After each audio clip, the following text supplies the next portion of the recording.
Hey guys, இன்னைக்கு இதை பற்றி பேச போகிறோம்னா, குவைத்தில் வந்து ரேடியேஷன் வார்னிங் வந்து கொடுத்துருக்காங்க கவர்மெண்ட்லேருந்து அஃபிஷியலாகவே. இன்கேஸ் வந்து ரேடியேஷன் வந்துச்சுன்னா என்ன மாதிரி ரியாக்ட் பண்ணணும்னு நான் உங்களுக்கு சொல்கிறேன். ஆக்சுவலாக இப்போ என்ன நடந்துச்சுன்னா, ஈரானில் வந்து ஒரு அணுமின் நிலையம், அதாவது நியூக்ளியர் பவர் பிளான்ட்ல வந்து அடிச்சிருக்கிறாங்க. அதனால என்னாச்சுன்னா, இப்போ வரைக்கும் ரியாக்டரில் எந்த விதமான பிரச்சனையும் இல்லை. அஃபிஷியல் நியூஸ் எதுவும் இதாகலை ரியாக்டர் டேமேஜ் ஆன மாதிரி.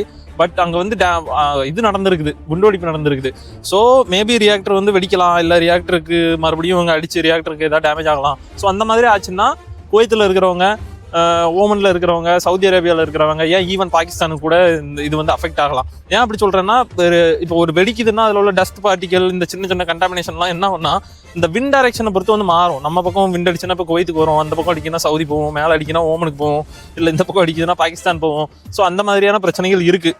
இப்போ ரேடியேஷனை எடுத்துகிட்டீங்கனாலே அதில் வந்து ஆல்ஃபா, பீட்டா, காமா அப்படின்னு ஒரு 3 டைப் வந்து இருக்குது. நம்ம அதை பற்றி உள்ளே ரொம்ப போக வேண்டாம். பேசிக்காக சொல்கிறேன், ஆல்ஃபா வந்து இந்த பேப்பர் இதையே பெனட்ரேட் பண்ணி போயிடாது.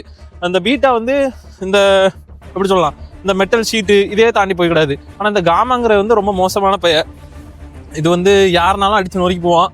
ஈவன் கொஞ்சம் தடிமன் இல்லாத, கேஜ் கம்மியாக இருக்கிற மெட்டலு, இந்த காங்கிரீட்டையுமே கூட பெனட்ரேட் பண்ணுறதுக்கு வாய்ப்பு அதிகம்.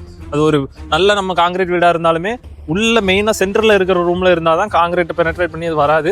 மற்றபடி வர்றதுக்கான சான்ஸ் அதிகம். பட் இருந்தாலும் நமக்கு வந்து பாசிபிலிட்டிஸ் வந்து கம்மி தான், அதுக்கான பாசிபிலிட்டிஸ். ஏன்னா நம்ம வந்து ஒரு 250 கிலோமீட்டரில் வந்து தள்ளி தான் இருக்கிறோம். அது நடுவில் வந்து கடல் இருக்குது. அது வந்து கடல்லலாம் கண்டாமினேட் அப்படி ஆனால் கூட அதோட எஃபெக்ட் வந்து ரொம்ப கம்மியாகும். அதாவது கடல் வந்து அந்த ரேடியோ ஆக்டிவ்லாம் அப்சர்வ் பண்ணிக்கிட்டு இந்த மீதி இருக்கிறதா நம்மளை வந்து அஃபெக்ட் பண்ணும். அதனால் கொஞ்சம் உஷாராக இருங்க. அப்படி ஏதாவது ரிலீஸ் ஆச்சுன்னா வெளியே போகாதீங்க.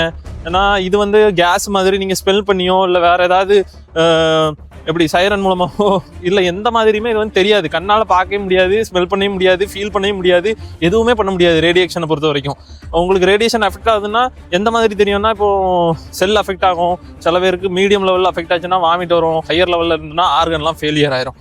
அது எந்த அளவுக்கு கொடூரமானா உங்களுக்கு வந்து தெரியாது. நீங்கள் வந்து ரேடியேஷனை இன்டேக் பண்ணுறீங்களா, ஈவன் ஆல்ஃபா ரேடியேஷனாக இருந்தாலுமே அது வந்து சின்ன டஸ்ட் பார்ட்டிகளாக இருக்குன்னு வைங்களா, நீங்கள் வாயில் வச்சுருப்பீங்க, உங்கள் விரல் நகத்தை கடிக்கிறீங்க, அந்த வழியாக உள்ளே போனால் கூட அது செல்லு எல்லாத்தையும் அழிக்க ஆரம்பிச்சிடும். உங்களுக்கே தெரியும், சின்னதாக ஒரு செல்லு டேமேஜ் ஆகி ஒரு டிஎன்ஏ மியூட்டேட் ஆனால் கூட கேன்சர் வரைக்கும் போகும்.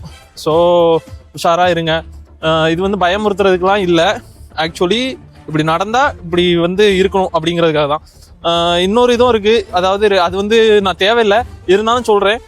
இந்த மாதிரி ரேடியேஷன் டைம்லலாம் ஒரு டேப்லெட் உண்டு.